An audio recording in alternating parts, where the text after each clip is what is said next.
Sebelum kita membahas lebih jauh tentang segmentasi pasar pendidikan, kemudian analisis perilaku konsumen, strategi marketing mix, dan beberapa pembahasan yang lain, penting untuk kita ulas terlebih dahulu siapa sebenarnya konsumen pendidikan, kemudian siapa produsen pendidikan, dan juga bagaimana bentuk atau wujud layanan jasa pendidikan.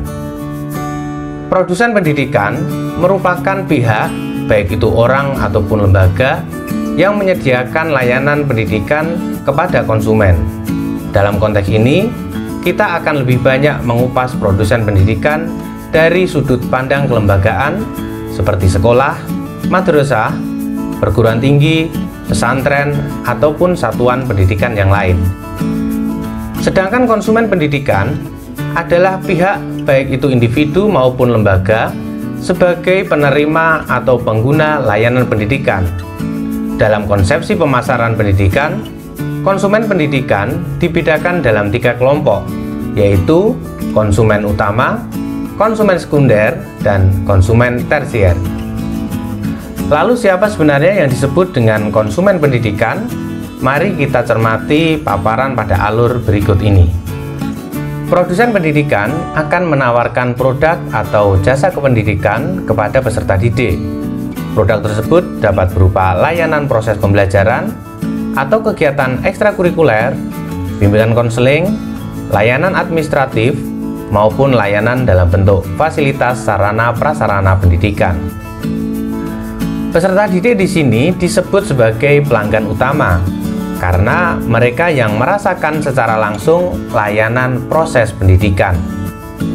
Kemudian, berbagai layanan pendidikan yang didapatkan peserta didik akan berkontribusi secara tidak langsung kepada orang tua, masyarakat, atau pemerintah yang disebut sebagai konsumen sekunder.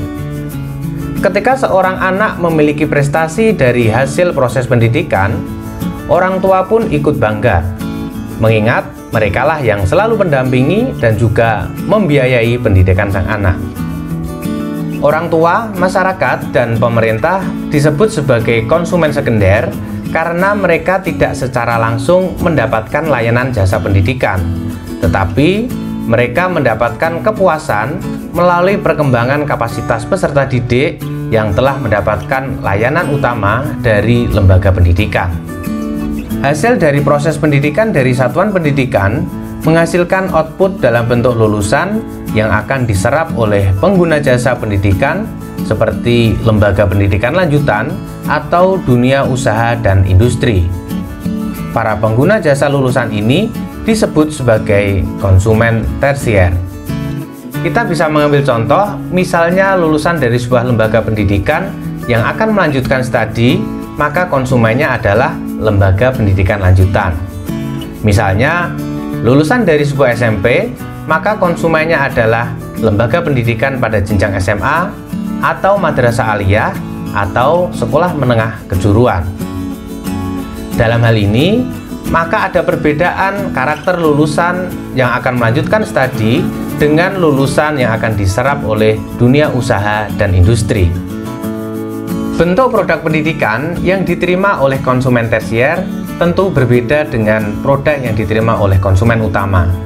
Jika konsumen utama mendapatkan produk berupa proses pendidikan, sementara konsumen tersier mendapatkan produk dalam bentuk lulusan, sehingga ini lebih tampak dan berwujud sebagaimana produk dalam bentuk barang.